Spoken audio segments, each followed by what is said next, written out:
안녕하세요. 오늘 3월 16일 수요일입니다. 오늘 이 시간을 통해서도 하나님께 영광 돌리고 또 하나님 말씀을 통해서 의뢰받는 시간을 갖도록 하겠습니다. 먼저 하나님 말씀 읽겠습니다. 오늘 함께 살펴볼 말씀은 로마서 6장 10절부터 16절까지입니다. 그의 죽으심은 죄에 대하여 단번에 죽으심이요 그의 살으심은 하나님께 대하여 살으심이니 이와 같이 너희도 너희 자신을 죄에 대하여는 죽은 자요 그리스도 예수 안에서 하나님을 대하여는 산 자로 여길지어다. 그러므로 너희는 죄로 너희 죽을 몸에 왕노릇하지 못하게 하여 몸의 사욕을 순종치 말고 또한 너희 지체를 불의의 병기로 죄에게 드리지 말고 오직 너희 자신을 죽은 자 가운데서 다시 산 자같이 하나님께 드리며 너희 지체를 의의 병기로 하나님께 드리라. 죄가 너희를 주관치 못하리니 이는 너희가 법 아래 있지 아니하고 은혜 아래 있음이니라. 그런즉 어찌하리요 우리가 법 아래 있지 아니하고 은혜 아래 있으니 죄를 지으리요 그럴 수 없느니라. 너희 자신을 종으로 들여 누구에게 순종하든지 그 순종함을 받는 자의 종이 되는 줄을 너희가 알지 못하느냐. 혹은 죄의 종으로 사망에 이르고 혹은 순종의 종으로 의에 이르느니라. 아멘. 오늘 제가 이 말씀을 좀 살피면서 문득 떠오르는 성경 구절이 예수님께서 요한복음에서 말씀하신 내용인데 진리가 너희를 자유케 할 것이다 이렇게 말씀하고 있습니다. 그러면 진리가 너희를 자유케 한다. 오늘 바울은 그 진리가 여러분들을 자유케 합니다라는 그런 의미에서도 또 이 말씀을 기록을 하고 있어요. 그 자유케 된다는 것은 그 어느 것으로도 지배받지 않은 온전함이죠. 자유케 된다는 것은 그런데 자유케 된다. 그러니까 우리 이 세상 살아가면서도 자유한 삶을 살아갈 수가 있다. 그 아담과 하와가 하나님께서 명하신 것을 어기고 그 먹지 말라는 열매를 먹고서 숨지 않았어요. 자유가 없었던 거죠. 그리고 그들은 결국 에덴 동산에서 쫓겨났어요. 영생할 수 있는 그런 그 자유, 그 권리가 상실됐어요. 그것이 박탈이 된 겁니다. 그러니까 이제 그런 모든 것을 보면 인류 최초 하나님께서 세상을 창조하신 이래 사람들에게 임했던 그 자유가 속박된 그런 모든 것이 어디서 왔을까 할 때는 이 죄 때문에 그 자유가 이제 그 어떤 속박이 되고 자유가 제한되고 통제되는 그런 삶을 살아갈 수밖에 없었다는 것입니다. 그래서 우리에게 그 자유를 주기 위해서 진정한 자유, 그러니까 우리의 영원한 생명 얻는 것도 마찬가지고 죽음이 우리를 그 지배하지 못하도록 왕노릇하지 못하게 해서 우리는 죽음으로부터 자유함을 누리고 이제 영생할 수 있는 그런 길을 열어주고 하는 이런 모든 것이 진정한 자유거든요. 그러니까 이 에덴 동산에서 쫓겨난 그 두 사람이 결국은 편안하게 지낼 수 있는 아주 안락하고 행복하게 지낼 수 있는 그런 것이 그 권리를 뺏겼어요. 그래서 이 땅은 엉겅퀴가 나기 시작했고 그 에덴 동산 바깥에는요. 그리고 그들은 땀을 흘려야 뭔가를 얻을 수 있는 그런 상태가 됐습니다. 우리 인생을 늘 행복하게 살 수 없는 그런 이유가 바로 그래요. 우리 이 세상 환경이 그렇습니다. 그리고 그로 말미암아 죄가 세상에 들어왔고 온갖 죄가 다양하고 많은 그 죄가 사람들에게 다 숨어 있으면서 이 세상은 굉장히 복잡한 세상이 되고 말았어요. 그렇게 살다 보니까 우리는 그 인생 살아가는 그 자체가 사람과 사람과의 관계 속에서도 이런 그 어떤 불편함과 또 어떤 어려움도 있고 뭐 이런 일이 많이 생기게 되거든요. 그렇다면은 예수님께서 진리가 너희를 자유케 할 것이라는 그 말씀에 우리가 관심을 가져야 되고 오늘 본문 말씀에도 바울은 그것을 이야기를 하고 있어요. 그러니까 우리를 자유케 할 수 있는 그 진리가 무엇인지를 알아야 되죠. 진리는 참 많습니다. 그러다 보니까 진리가 너희를 자유케 할 것이다. 그 진리가 무엇인가? 그러니까 하나님 말씀은 진리다. 그러니까 그러면 하나님 말씀이 진리니까 진리는 오직 하나님 말씀이다. 그런 건 아니에요. 그 외에 하나님 말씀은 분명히 진리인 것은 맞지만은 예수님께서 진리가 너희를 자유케 할 것이라는 그것에서 그 진리라는 것은 상당히 많은 것을 그 내포를 하고 있습니다. 오늘도 우리가 우리를 자유케 하는 그 진리가 무엇인가? 그 진리라는 것은 하나님 말씀도 진리고요. 또 우리가 우리 자신을 자유케 할 수 있는 가운데 그 우리의 조건으로 제시된 어떤 진리의 그 어떤 그 삶의 양식 이런 모든 것도 좀 살필 수 있어야 되고 또 이 세상에는 많은 진리가 있습니다. 진리 어떻게 보면 우리가 그 진리라는 것은 객관적인 진실이죠. 어떤 객관 진실은 그 진리하고 진실은 약간 좀 다르다고 할 수 있어요. 그런 것은 뭐 해가 동쪽에서 뜬다 이건 뭐 진실이죠, 그죠? 뭐 진리라고 하지만 그건 진실이라고 할 수가 있어요. 그 하나의 사실이라고 할 수가 있는 겁니다. 근데 여기서 이 진리라는 것은 우리의 그 삶 전체를, 우리의 정신세계라든지 또 우리 영의 세계라든지 우리 육신의 삶을 살아가는 이런 모든 속에서 통용될 수 있는 어떤 하나의 조건을 말하고 있는데, 이 진리가 너희를 자유케 한다고 했지만 우리 예수님께서 말씀하시고 있는 그 진리의 개념을 알고 또 진리에 따라서 세상을 살아갈 필요가 있는 것이죠. 그 중에 가장 큰 진리는 무엇인가? 하나님은 우리를 사랑하신다는 거예요. 하나님은 우리를 심판하시는 것이 목적이 아니라 우리를 살리기 위한 것이다. 예수님께서 그 말씀하셨잖아요. 내가 세상에 온 것은 양들로 하여금 생명을 얻게 하고 그 생명을 더 풍성케 하게 한 것이다. 또 예수님께서 이제 마태의 집에 들어가서 하신 말씀이 무슨 말씀하셨어요? 나는 의인을 부르러 온 것이 아니라 죄인을 불러 회개케 해서 하나님 앞에로 인도하기 위한 그런 것이다. 또 예수님께서 삭개오의 집에 가셔서 그 있는 그 과정 속에서 삭개오가 하는 이런 모든 것을 다 살피셨어요. 삭개오는 진정으로 주님을 사랑하는, 하나님을 사랑하는 그런 모습을 갖고 있었던 겁니다. 그래서 이 집안에, 이반 집안도 아브라함의 자손이 됐다. 이것은 이미 그가 아브라함의 자손을 삶을 살았는데 주변 사람들은 그를 계속해서 공격을 했죠. 삭개오를. 너는 죄인이다. 너는 뭐 안식일을 지킬 뭐 의무도 없다. 뭐 그런 권리도 없다. 그러니까 너는 안식일을 지키든 말든 하나님을 섬긴다고 하는 외적인 모습이 있든 없든 너는 지옥에 갈 사람이다. 심판받을 사람이다. 근데 예수님께서는 그것이 진리가 아니라는 거죠. 그 당시 사람들은 어떻게 생각했어요? 이 세리라는 직업을 가진, 그러니까 그들이 정해놓은 직업군이 있었습니다. 죄인이라고 지명할 수 있는 어떤 직업군이 있었는데 그 직업군에 있는 사람들은 무조건 다 하나님의 심판을 받아서 멸망한다는 그들만의 진리가 있었어요. 근데 예수님께서는 그렇게 말씀하지 않으시죠. 많은 그 이야기를 이렇게 나오고 있는데, 그래서 여기 진리가 너희를 자유케 한다는 그런 말씀은 우리가 좀 마음이 새기고 어떠한 진리 가운데 우리가 있어야 될 것인가 굉장히 많습니다. 그러니까 여기서 말하는 진리는 어느 한 과학적인 어떤 진실, 어떤 사실 이런 거 말고 그 외에 우리의 그 인간의 모든 정신세계라든지 우주의 모든 법칙이라든지 이런 모든 것을 다 포함하고 있는 것이거든요. 무엇보다도 제가 지금 말씀드리고 있는 진리라는 것은 하나님은 세상을 사랑하신다는 거예요. 그래서 누구든 예수님을, 하나님께서 하나님을 믿고 또 예수님 믿고 하는 사람들은 누구든지 구원을 받을 수가 있다는 것을 하나님께서 그 진리로서 말씀해 주신 겁니다. 그런데 그 진리가 많이 왜곡됐잖아요. 지금 바울이 오늘 본문에도 이 말씀을 하는 걸 보면 그 진리가 많이 왜곡이 됐어요. 그동안 많이 왜곡이 된 상태다 보니까 바울이 오늘 이 말씀으로 이제 새롭게 정의를 내려주는 겁니다. 여기서 율법을 지켜야만 구원을 받는다 이렇게 얘기를 하니까 여기서 이방인들 온 사람들이라든지 또 율법을 다 지켜야 된다고 하는데 율법주의자들은 자기들도 그걸 지키지 못하면서 사람들은 여긴 율법을 지켜야 구원받는다고 합니다. 그렇게 얘기를 하니까 어떻게 되겠어요?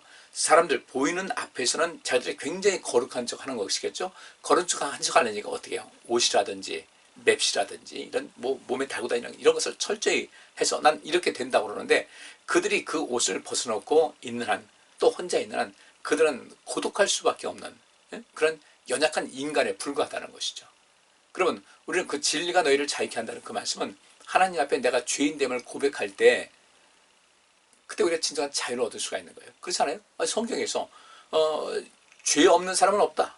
의인은 하나도 없다. 그러면 우리 그 속에서 나도 죄인이라는 사실을 인정해야 되고 그것을 알면 또 내가 죄인이라면 누군가 내 주변 사람들이 죄스러운 어떤 행동한다든지 어떤 실수가 있다든지 과오가 있다든지 어떤 뭐 흔히 말하는 대로 밉상을 보이는 사람이 있다 할지라도 우리는 우리 자신도 또한 그럴 수 있다는 것을 알고 나도 불완전하니까 저 사람도 불완전한 것은 당연하다는 것을 알고 이 속에서 서로를 온전케 하기 위해서 그 상대방에게 힘도 얻고 또 상대방에게 힘을 주고 하는 이런 그 인간관계가 원만한 것이거든요. 그래서 성경에 보면은 사랑하라고 했지만 이웃을 사랑하라고 했지만 사실 이웃이라는 것은 무엇이겠습니까? 서로 사랑하라는 거예요. 근데 이 서로라는 단어가 빠지다 보니까 우리는 이 사랑하는 것에서 좀 많은 그 오해를 낳게 됩니다. 서로 사랑하는 거예요. 주거니 받가지하는 겁니다. 내가 사랑하고 나도 사랑받고. 그러면 마찬가지로 우리가 하나님을 사랑한다고 할 때 하나님께서 먼저 우리를 사랑하셨어요. 우리를 사랑해 주셨으니까 우리 마땅히 그에 대한 반응으로 하나님을 사랑할 수 있어야 돼요. 그렇게 하나님께서 먼저 우리를 사랑하셨으니까 우리도 또한 하나님을 사랑하게 되면은 이 속에서 하나님과 나는 또 하나님과 우리는 서로 사랑하는 관계가 되는 거죠. 이것도 인간관계에서도 실천할 수 있어야 되는 것이고요. 오늘 제가 드리고자 하는 말씀은 하나님은 사랑이시다는 사실, 우리를 먼저 사랑하셨다는 사실, 우리도 또한 하나님을 사랑할 수 있어야 된다. 그러면 하나님을 사랑하는 증거는 무엇인가 봤을 때 하나님 말씀을 우리가 상고하는 거예요. 하나님 말씀을 읽고 배우고 지키고 또 내가 죄에 있는 것은 내가 죄를 고백하면서 죄와의 그런 모든 싸움에서 늘 이기는 삶을 살아갈 필요가 있다. 이 죄와의 관계를 어떻게 할 것인가에 대해서 말씀을 하고 있습니다. 오늘 이 진리의 말씀, 내가 진정으로 이 인생을 살아가면서 하나님 앞에서 자유함을 얻을 수 있는 그런 진리가 무엇인가를 우리가 한번 좀 살펴보겠어요? 오늘 함께 우리가 살펴본 보면 10절과 11절 말씀은 지난주 수요일 날 제가 했던 내용입니다. 근데 뒤에 있는 말씀을 좀 이해를 하려다 보니까 이 말씀을 또 다시 한번 불러드릴 필요가 있어서 제가 읽었는데요. 10절에 그런 말씀이 있어요. 그의 죽으심은 죄에 대하여 단번에 죽으심이요 그의 살으심은 하나님께 대하여 살으심이니 그랬습니다. 자, 이 말씀은 어떤 것이냐면 그리스도께서는 죄의 세력을 꺾기 위해 단 한 번 죽으셨어요. 죄의 세력을 꺾기 위해 단 한 번 죽으셨다. 그러면 죄의 삭선 사망이잖아요. 그죠? 그러면 예수님께서 이 땅에 오신 것은 인간들이 짓고 있는 이 세상 모든 인간들이 짓고 있는 그 죄로부터 그들이 죄를 졌으니까 그 죄로부터 구속하기 위한 목적으로 이 땅에 오셨다는 것이죠. 그러면 누군가 희생양이 있어야 되지 않겠습니까? 구약시대에 그 대속죄일에는 아사셀 양이 2마리를 해가지고 하나는 제물로 드리고 하나는 그 광야로 내몰아서 그 다른 야생동물에게 잡혀먹히게 하는 이런 그 일을 했지 않습니까? 그런 제사법이 있었단 말이죠. 그러면 그 양들이 무슨 죄가 있겠어요? 그런데 인간의 죄를 대신 지고 간 거예요. 그래서 세례 요한이 예수님을 향해서 오셨을 때 그분을 향해서 하신 말씀이 뭐였습니까? 보라, 세상 죄를 지고 가는 하나님의 어린 양이로다. 그 얘기를 한 거예요. 그러니까 이 세례 요한도 제사장 가문에서 자랐기 때문에 그 제사의 방법을 너무 잘 알고 있어요. 그러니까 그때 예수님 볼 때 그가 성령에 감동돼서 그분이 누군지를 알았던 거예요. 예수님께서 이 땅에 오셔서 우리를 대신해서 죽으셨어요. 죽으신 것을 끝나면은 이건 뭐 별로 큰 의미가 없습니다. 아, 그분 참 의로운 분이다. 이렇게 할 것인데 문제는요. 예수님께서 대신 우리 모든 죄를 대신 지시고 죽으셨어요. 그러니까 우리 죄를 다 흡수하신 겁니다. 우리 것을 거의 블랙홀이라고 할 수 있겠죠. 빨아들이는 어떤 거요. 그래서 이 세상 모든 죄를 다 사단이 죄를 짓게 하고 또 죄를 방조하고 해서 이 세상 온통 어지럽히고 있는데 그것 때문에 사람들이 죄를 짓는다 할지라도 그 가운데서도 내가 죄인이라는 사실을 주님께 고백하고 어쨌든 죄와의 싸움에서 항상 이기고자 하나님의 도우심을 구하고 죄에 대해서는 죽는 삶, 오늘 본문에도 그 말씀이 있어요. 죄에 대해서는 죽은 자가 되었다라는 것은 죄에 대해서 크게 반응하지 않는 거예요. 여러 가지 유혹에 대해서도 그렇고 그 죄에 대해서 반응하지 않는다는 것은 소극적인 것이고 그 죄에 대해서 적극적으로 죄를 물리치는 것이죠. 그러니까 이 소극적이든 적극적이든 소극적이라는 것은 죄에 대해서 반응하지 않는 거예요. 흔히 그런 말 있지 않습니까? 옛날에 우리나라의 그 최영 장군 얘기 있죠. 고려 말에 있었던 최영 장군 우리 노래 있지 않습니까? 황금을 돌같이 여겼다. 그런 이 물질에 대해서 마음 뺏기지 않은 거예요.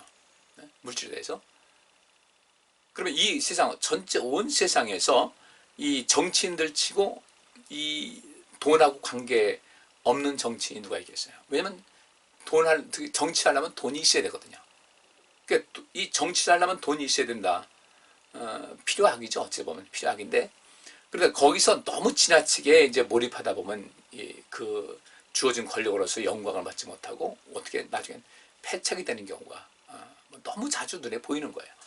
그러면 이 최영 장군이 황금을 보기를 돌같이 했다라는 것은 무엇이냐면 죄에 대해서 죽은 자 같이 되는 거예요. 황금을 가지고 이제 또 명예를 가지고 권력 가지고 조선시대를 창시하려는 사람들이 유혹을 합니다. 이게 좀 제한을 하죠. 그럴 때 그런 그 돈에 눈이 멀지 않고 휘둘리지 않았다는 거예요. 이게 죄에 대해서 죽은 거죠. 더 나아가서는 그런 죄에 대해서 우리를 미혹하려고 또 우리를 유혹하는 이런 모든 것에서 강력하게 반발할 수 있고 그것을 이겨나갈 수 있는 예수님께서 그 일을 하신 거거든요. 죄가 창궐한 이 세상에서 죄를 블랙홀까지 다 빨아들이시고 예수님께서 단번에 죽으셨다. 죄에 대해서 단번에 죽으셨다는 것은 다른 말을 쓰면 죄의 서력을 꺾기 위해서 한 번 죽으셨다는 거예요. 한 번. 더 이상 죽으실 이유가 없어요. 한 번 죽으셨어요. 그런데 하나님께서 그 예수님께서 죄가 없으셨기 때문에 죄를 대신 졌지만 죄가 없으셨기 때문에 하나님께서 그를 다시 살리신 겁니다. 우리도 역시 마찬가지요. 예수님께서도 사람이 한 번 나서 한 번 죽는 것은 정한 일이다. 그러니까 예수님께서도 역시 마찬가지였어요. 이 땅에 오셨어요. 근데 죽을 수밖에 없어요. 육신의 힘을, 이 육신을 입으셨으니까. 그런데 하나님께서는 그 예수님을 죄를, 인간의 모든 죄를 다 짊어지시고 죽게 하셨어요. 죽게 하셨는데, 근데 실제로 그분이 죄가 없었다는 거죠. 죄가 없었기 때문에 더 이상 그 죄의 결과인 사망의 지배하에 있을 이유가 없다는 거죠. 원래 죄가 없으신 분이기 때문에. 그래서 예수님, 우리 하나님께서는 이 모든 것에 합리적으로 예수님은 죄가 없으신 분이에요. 하나님의 아들이셔요. 단지 우리를 살리기 위해, 이 세상을 살리기 위해서 대신 죽으셨을 뿐이다 이거죠. 그렇기 때문에 우리 예수님은 당연히 다시 살아날 권리가 있다는 거죠. 그래서 하나님께서는 예수님을 다시 살리신 거예요. 죄의 세력을 꺾기 위해서 단 한 번 죽으셨지만 하나님께서는 그가 죄가 없으셨기 때문에 다시 살리신다는 거죠. 마찬가지로 우리가 왜 나중에 부활하는지 아십니까? 똑같은 거예요. 예수 믿기 때문에 우리가 다시 부활하는 거예요. 왜? 예수 믿고 내 죄사함을 받았기 때문에. 그러면 이 죄사함을 받은 사람들은 어떻게 될 것인가? 죄에 대한 경각심이 늘 있어야 된다는 거죠. 그 경각심이 없으면 우리 죄에 늘 빨려 들어가는 거예요. 그래서 이 죄에 대해서 소극적으로는 죄에 대해서 반응하지 않는 거예요. 그냥 반응하지 않는 겁니다. 어떤 사람이 나를 자꾸 놀리잖아요. 놀릴 때 반응을 하면은 그 반응하는 것이 재밌어서 자꾸 건드리는 거예요. 그냥 무반응을 해보세요. 반응하지 말고 반응한다 할 때 뭔가 정말 무게감 있게 한번 딱 얘기를 하고 그 다음에 무반응하게 되면요 쉽사리 와서 건드리지 않아요. 이 죄도 역시 마찬가지로 우리가 그런 모든 속에서 내가 좀 적당히 반응하지 않는 그 죄에 대해서 반응하지 않는, 누가 나를 미워한다 할지도 그런가 보다. 저 사람이 나를 미워하는 거는 나는 저 사람에서 위해서 기도하는데 계속 미워한다. 누구 문제예요? 저 사람 문제예요. 그리고 나는 그 사람이 다시 와서 용서를 구하면 용서할 준비를 하고 있고 또 용서를 구하면 용서해주고 이렇게 하게 되면 나는 이기는 자가 되는 건데 너무 필요 이상으로 반응을 한다는 거죠. 물론 전혀 반응하지 말라는 건 아니에요. 예수님께서도 대개 반응하지 않으셨지만 반응하실 때는 굉장히 강력하게 그를 꼼짝 못하게 하신 그런 것이 있지 않습니까? 그러면 이 가운데서 우리도 역시 마찬가지로 예수님께서 죄가 없으셨기 때문에 다시 살으신 것 같이 우리도 이제는 예수 그리스도로 말미암아 죄사함 받은 그 의인으로서 다시 영원한 생명을 위해서 다시 살아날 권리가 있다는 거죠. 오늘 거기서 이 말씀하고 있는 겁니다. 그래서 10절에 그의 죽으심은 죄에 대하여 단번에 죽으시며 그의 살으심은 하나님께 대하여 살으십니다. 하나님께 죄가 없는 분이기 때문에 그래서 하나님께서 그들을 다시 살리신 거예요. 그래서 예수님께서 영원한 삶을 살아가시는 겁니다. 여기 11절에 이와 같이 너희도 너희 자신을 죄에 대하여는 죽은 자요 그리스도 예수 안에서 하나님을 대하여는 산자로 여길지어다. 산자로 여기라는 겁니다. 산자로 여길지어다. 너는 너 자신을 산자로 여겨야 된다. 이 얘기거든요. 그러면 이 말씀에서 우리 역시 마찬가지로 우리 예수 그리스도로 말미암아 죄사함 받았잖아요. 예수를 믿고 내가 죄인임을 고백했고 그렇기 때문에 우리는 이 죄에 대한 그 고백, 의인은 없나니 하나도 없다고 그랬잖아요. 살아가면서 계속 죄를 짓는 것이 우리 인간이에요. 우리 예수님과는 다르다는 거죠. 예수님은 항상 죄를 이기셨지만 우리는 그것을 사실 장담할 수가 없다는 겁니다. 남들이 어떤 그냥 그 눈살 찌푸리게 하는 행동을 하는 것을 보면 왜 저러는지 모르겠어 라고 하다가도 막상 거기서 그 내가 이해 당사자가 되면요 마음 변하는 것이 나도 그들과 별다를 바 없이 행하는 것이 이게 인간인 거예요. 그렇게 우리 사람은 그렇습니다. 이기적이고 또 탐욕스러운 하는 그런 존재라는 사실을 우리가 인식하셔야 돼요. 바울은 그것을 일찌감치 인식했어요.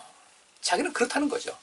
그래서 그런 고백하기를 오라 누가 나를 이 사망의 권세에서 구원할 수가 있을 것인가 라는 것을 고백을 했던 거예요. 우리 아닌 척 하지 말고 우리가 이제 좀 더 겸손해서 나도 그런데 라고 하면서 이젠 주변 사람들을 향해서 좀 넉넉한 마음을 가지고 세상을 살아갈 수 있어야 됩니다.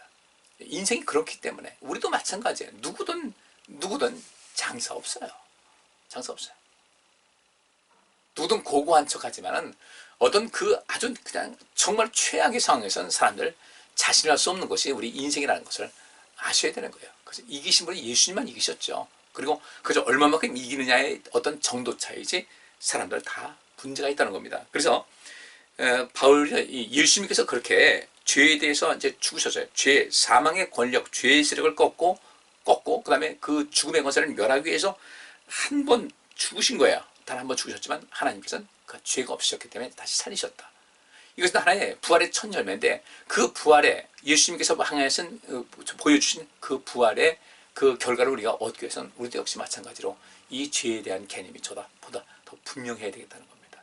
그런데 이 죄에 대한 개념이 불분명하기 때문에 이것이 내가 하는 것이 죄냐 아니냐라는 그런 개념도 희박하다 보니까 죄를 그냥 늘 줄줄줄 흘리고 다니는 거예요.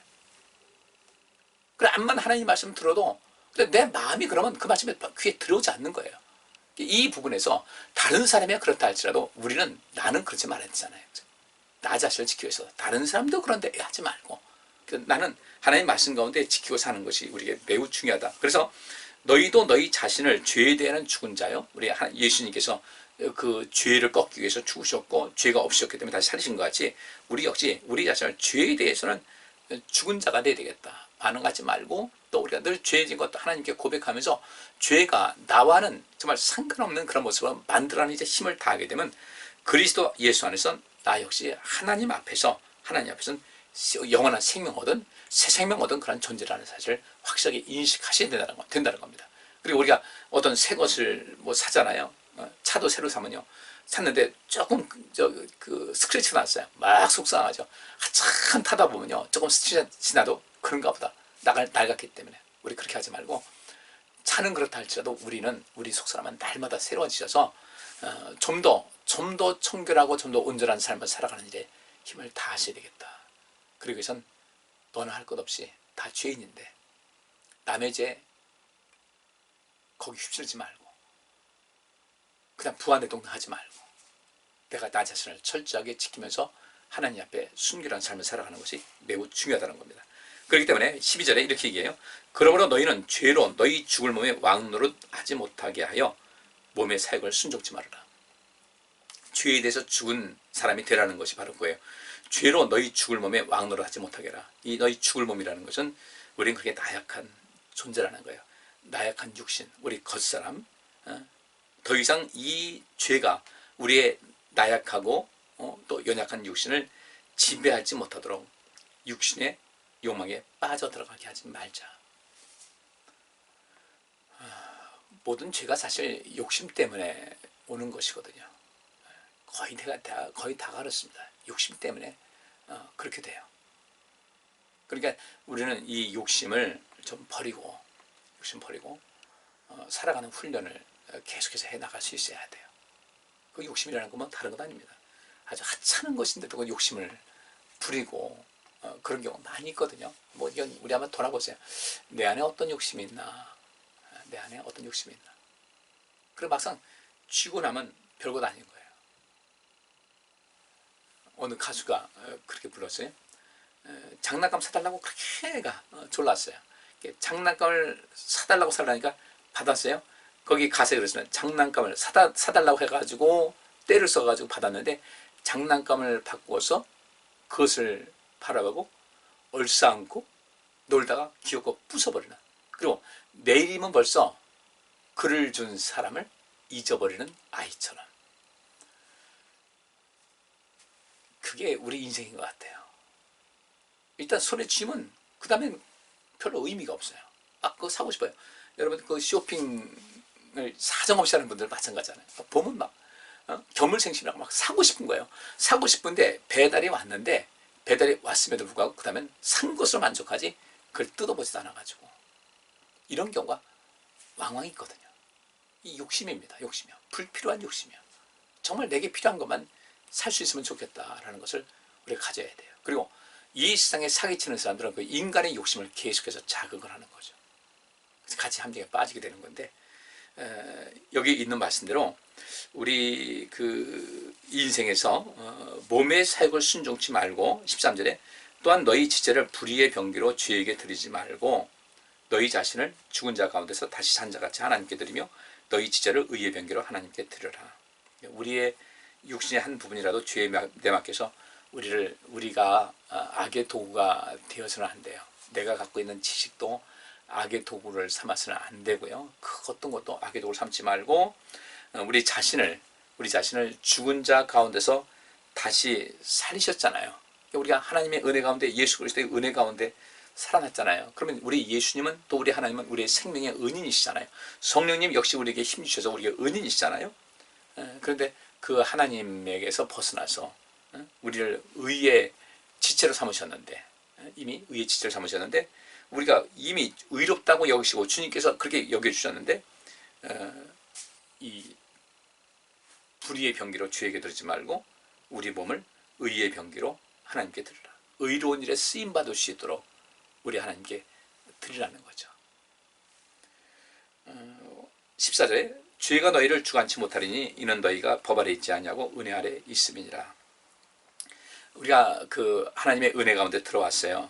더 이상 죄가 우리를 주관하지 못하게 해야 되겠죠. 이제 더 이상 우리가 율법에, 우리가 행위로 구원받은 것이 아니라 내가 예수 그리스도를 믿고 하나님을 믿고 그 하나님만이 나의 죄를 사해 주시고 예수님만이 나의 죄를 사해 주신다는 것을 믿고 하나님께 왔잖아요. 그러면 우리는 이미 율법에 있는 모든 것을 다 지켜 행할 수 있는 그런 수준이 아니에요. 그렇게 힘 있는 사람도 아니고 그렇게 능력 있는 사람도 아니에요. 그래서 율법을, 지금 이 순간에도 율법을 펼치고 우리를 한번 검증해 보자고 하면 우리는 다 죄인일 수밖에 없는 거예요. 그런 존재인데 내가 죄인인 것을 고백하고 내가 죄를 질 때마다 주님께 나의 죄를 또 고백하고 죄사함 받기 위한 이런 수고를 하고 또 그 죄의 싸움을 늘 싸우기 되니 좀 나를 도와달라고 하나님을 전적으로 의지하고 사는 이런 사람들에게는 여긴 대로 은혜 아래 있다는 거예요. 은혜 아래 있다. 그럼 여기서 은혜라는 것은 무엇이에요? 여기서 우리가 쉽게 은혜라고 하고 있지만 실제는 하나님의 놀라운 선물이라는 뜻이에요. 이 은혜라는 것은 바꿔 말하면, 은혜라는 말을 바꿔 말하면 하나님께서 우리에게 베푸신 놀라운 그런 선물이다. 그 놀라운 선물이 뭐예요? 그래서 다른 거, 우리 행위는 부족하지만 내가 죄인인 것을 고백하고 내가 죄에서 더욱더 자유케 하기 위해서, 내가 죄에서 자유케 하려면 할수록 나는 진리 안에서 진정한 자유를 누릴 수 있다는 것을 알고 그렇게 살아갈 수 있어야 되는데, 우리 안에 이런 하나님의 은혜에 진정한 감사가 있다면 우리 안에 죄의 조건이 되는 이런 모든 것을 우리 마음속부터 하나씩 둘씩 지워나가야 돼요. 많죠. 여러 가지 우리 생각 속에서 온갖 미움과 다툼과 시기와 분노와 이런 모든 것, 물론 그런 것도 적당히 쓰면 돼요. 적당히 약이 되게 쓰면 되는데 그 약을 지나치게 쓰면 독이 되잖아요. 그러니까 이 모든 것을 우리 안에 있는 것을 좀 늘상 정화시킬 수 있어야 텐데, 지난주에도 우리가 디톡스 제품 얘기하니까 우리 성도님들 내가 표정 먹기 아주 귀가 솔깃하더라고요.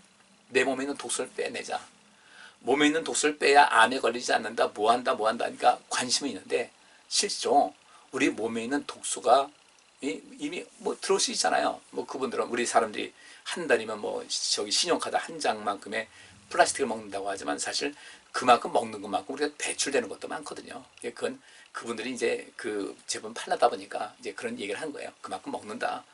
우리가 뭐 이렇게 섭취할 수밖에 없다. 근데 하나님께서 우리 몸 속에 있는 그런 것을 배출할 수 있도록 또 이 몸의 기능을 주셨는데, 이제 그런 것을 하고 이제 그렇게 하면 우리가 한 달에 신용카드 한 장씩만큼의 플라스틱 몸에 쌓인다 그러면 이미 우리는 죽었죠. 근데 거의 대부분이 이제 배출되는데, 그래서 남은 것이 더 남지 않도록, 해되지 않도록 이제 배출하자. 그래서 이 디톡스라는 그것이 이제 독소 제거하는 그런 것인데, 문제는 우리 마음속에 있는 이 독소를, 이거 죄 아닙니까?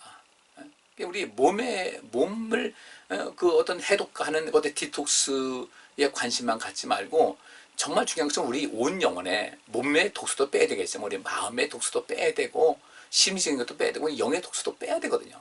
사단은 계속해서 우리 독소를 집어넣고 있는데 이것은 우리 성령의 도우심 아니면 안 되는 거예요. 우리 믿음에서 온전하게 살기 위한, 오늘 바울이 이야기한 대로 죄와의 싸움에서 죄의 대선 죽고 우리 몸을 의의 병기로 하고 죄의 병기를 쓰지 말고 의의 병기를 쓸 때 우리 안에 있는 독소는 빠져나가는 것이고요.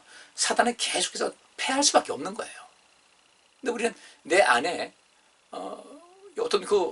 어떤 디톡스 제품을 먹어서 우리 몸의 독소는 뺄 수 있다 하지만 우리 마음의 독소는 누가 빼야 되겠어요? 그건 내가 빼야 되는 거예요. 그래서 하나님 말씀을 계속해서 받아들이고 읽고 해서 그 말씀으로 끊임없이 믿음을 키우고 우리 생각을 바꾸고 우리 감정 처리 잘하고 이 내면의 디톡스 작용을 해야 되는데 이게 안 되면 무슨 소용이 있겠냐는 거예요. 결국 죽는 거예요. 영혼이 죽는 거예요. 그 영혼의 디톡스 그 훈련과 그 디톡스 그 작용을 끊임없이 하게 하는 사람이 이 사람이 인생에서 진정한 자유를 얻게 되는 것이거든요. 그러니까 우리가 법 아래 있지 않고 이렇게 은혜 아래 있어서 하나님의 은혜 가운데서 구원을 받았다. 근데 이제 바울이 하나 또 걱정하는 것은 뭐냐면요. 그런즉 어찌하리요? 우리가 법 아래 있지 아니하고 은혜 아래 있으니 죄를 지으려 그럴 수 없느니라. 이게 뭡니까? 그러면 우리가 바울이 이전에 얘기했어요. 우리가 구원받는 것은 율법을 지킴으로써 얻어지는 것이 아니라 하나님의 놀라운 그 은혜, 놀라운 선물로 얻어지는 것이라고 한다. 해서 이제 우리가 자꾸 죄를 지어도 율법을 무시하고 자꾸 죄를 지어도 된다는 생각은 아예 꿈조차 꾸지 말라는 거죠. 이건 바꿔 말하면 악한 사람이라는 거예요. 그렇게 되는 것이죠. 우리가 왜 감사하고 살아야 되겠습니까? 감사하고 살아야 되는데 그런 말 있잖아요. 처음에는 그 은혜를 받고서는 또 이것이 누가 배려를 하면 그 배려가 참 너무 고맙게 생겨져요. 참 고맙다 감사하다 그러는데 이것이 세월 지나면서 그 배려를 자기 권리로 생각하는 이런 일이 있어서는 안 된다는 거 똑같은 얘기예요. 하나님께서 우리 인간의 연약함을 아셔서 이 율법을 지킬 수 있는 그런 모든 것을 할 만큼 우리 사람에게 힘이 없다는 걸 아셨어요. 그러니까 죄에 대해서 오염된 거예요. 그래서 우리 하나님께서 그래도 우리를 살리시려고 너무 사랑하셔서 우리를 살리시려고 구약시대부터 쭉 이루어와서 이제 어떤 대속의 제물도 하고 이후에 그 모든 완성인 예수님을 보내셔서 내가 죄인임을 고백하고 주님께 겸손하게 머리 꿇고 그 말씀대로 살고자 힘을 다하는 이런 사람들에게 구원의 그 길을 열어주신 것인데 이제 이 구원파와 같이 아직 우리 구원받았으니까 이제 멋대로 살자 괜찮다 이렇게 하면 안 된다는 거죠. 근데 이러한 그 조짐이 지금의 구원파와 같은 그런 모든 조짐이 그 당시에도 있었다는 거예요. 뭐 하나님께서 우리를 이렇게 놀랍게 사랑하시는데 이런 죄도 그냥 대충 용서해 주시겠지 그런 것이 아니라 꼭 기억할 것은요. 내가 죄사함 받는 것은 내 죄를 고백할 때 죄사함을 받는 거예요. 근데 죄사함을 받는 그 어떤 그 고백이 없는데도 불구하고 죄를 사해 주신다. 우리 하나님께서는 그렇게 불의한 분이 아니셔요. 그게 우리는 꼭 기억하시기를 우리가 이제 은혜 안에 있으니 죄를 지으려 그럴 수 없다. 구원파 사람들에겐 이 말씀이 약인데 이것을 제대로 이것을 공격을 못해서 그래요. 그들을 제압할 수 있을 텐데 그게 안 된다. 여러분들 우리는 율법으로 이제 구원받은 우리를 구원하시는 하나님의 은혜에 감사해서 우리가 이루지 못했던 이전에는 연약해서 이루지 못했던 이 율법 하나님 말씀대로 살기 위해서 힘을 다하시는 그런 삶이 나를 복되게 하는 것이고 여러분 칭찬받는 삶이 되는 것입니다. 그래서 16절 너희 자신을 종으로 들여 누구에게 순종하든지 그 순종함을 받는 자의 종이 되는 줄 너희가 알지 못하느냐? 혹은 죄의 종으로 사망에 이르고 혹은 순종의 종으로 의에 이르느니라. 그래서 우리는 아직까지 내가 하나님께로부터 넌 구원 확실하게 받았다라는 그런 도장 받은 건 없어요. 네, 그 나무는 열매로 와서 한다고 그랬으니까 나는 지금 나의 몸을 죄의 병기로 드리고 있는가 의의 병기로 드리고 있는가. 나는 내 안에 나를 죽이는 그 죄가 내 안에 머물러서 있는데 이 죄를 죄에 대한 디톡스 작업을 계속해서 하고 있느냐 안 하고 있느냐 이것이 내가 구원받았느냐 안 받았느냐 한 표징이 되는 것이고 여기 있는 말씀대로 죄의 종이 되지 말고 의의 종이 되자는 거죠. 이건 우리가 숱하게 싸워야 되는 겁니다. 그래서 바울이 내가 선한 싸움을 싸웠다 그겁니다. 나는 의의 종이 순종의 하나님 말씀에 순종하는 순종이 되기 위해서 힘을 다했지 바울은 죄의 종이 되지 않도록 힘을 다하는 그런 삶을 살아왔다는 것이죠. 우리 그렇게 하셔야 돼요. 절대로 죄의 종이 되지 마세요. 이것이 죄라고 할 때 우리 마음속에 있는 그 독소 그러니까